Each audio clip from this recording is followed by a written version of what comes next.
Hello everyone, সবাই কেমন আছো? আশা করি সবাই খুব ভালো আছো, আর আমিও ভালো আছি। চলো আজকে একটা নতুন মিনি ব্লগ তোমাদের সঙ্গে শেয়ার করছি। আজকে যাচ্ছি একটু ঘুরু ঘুরু করতে। এই যে বেরিয়ে পড়েছি মেয়ে, বড়মশাই আর আমি।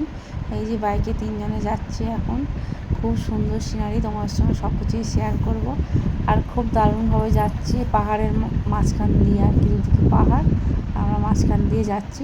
খুব সুন্দর সিনারি। এখানে হচ্ছে ডিবার বিল বলে একটা জায়গা আছে। আমি এখানে অনেকবার ভিডিও বানাতে এসেছিলাম, কিন্তু এবারে একদম পুরোপুরি জল জমে যাওয়ার কারণে যেতেই পারিনি।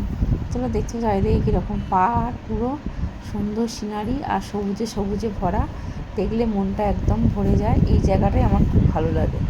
এই নিয়ে 3বার এলাম। খুব সুন্দর জায়গা, দেখো সিনারিটা কত সুন্দর, তাই না বন্ধুরা? তাই তোমাদের সঙ্গে না শেয়ার করে থাকতে পারলাম না। আর এই হচ্ছে ডিবার বিল, বিরাট বড় একটা বিল। সেখানে প্রচুর মাছ চাষ হয় আর প্রচুর। আমাদের কোয়ার্টারটা হচ্ছে আরও উল্টো দিকে, মানে ওই বিলের ওই পারে আমাদের কোয়ার্টার, আর আমরা এদিকে এসেছি। একটা দূর অবশ্য। দেখো এখানে সবাই নৌকাতে করে অনেক মাছ ধরেছে, আর আমি কিন্তু মাছও কিনে এনেছি, তোমাদের সঙ্গে শেয়ার করা হয়নি।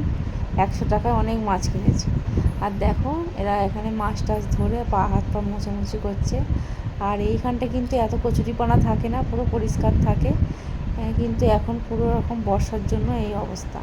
দেখতে পাচ্ছ বন্ধুরা, আমাকে আমি একটু দেখিয়ে নিলাম। আর ওই দিকটা আমি যেতে পারিনি, যেখানে ভিডিও বানানোর কথা ছিল।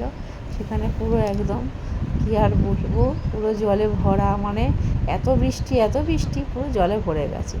দেখো বন্ধুরা, ওই দেখতে দেখতে সন্ধেও হয়ে গেছে, আর আমাদের একটু খিদে পেয়ে গেছিলো। তো পাশে একটা দোকানে আমরা চিকেন পকোড়া খেতে এসেছিলাম, কিন্তু চিকেন পকোড়াটা ছিল না বলে আমরা বসে আছি যে কি খাওয়া যায়। তারপর ভাবলাম যে একটা পরোটা আর একটু ঘুগনি খাওয়া যাক। তো খিদেও পেয়েছিল, আমার মেয়ের তো বায়না খাবেই। এই যে তারপর আমরা নিয়ে নিলাম ঘুগনি আর পরোটা। টাটা। আমার ব্লগ যদি ভালো লাগে অবশ্যই লাইক কমেন্ট শেয়ার করে দিও। Tata, bye bye.